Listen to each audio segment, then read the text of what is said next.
The boy never imagined that his best friend had been replaced by some kind of inhuman creature, but Hikaru didn't try to hide it. He asked the boy not to tell anyone, because this was his first time living as a human. He still had all of Hikaru's memories, so the boy could just treat him as the real Hikaru. 大好きやね。部屋から頼む。お前を殺したない。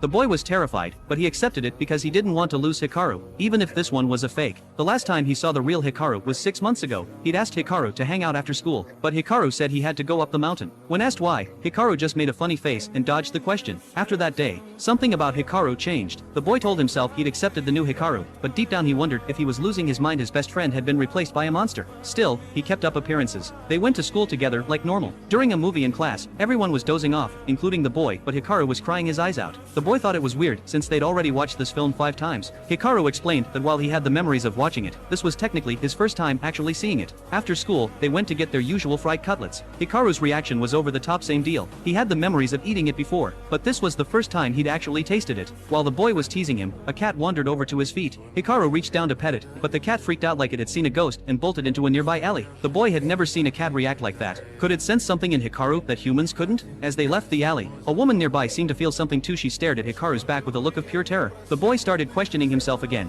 Was he really okay with this? Accepting a monster wearing his friend's face? Fear and disgust crept in. While he stood there, lost in thought, an old lady suddenly screamed.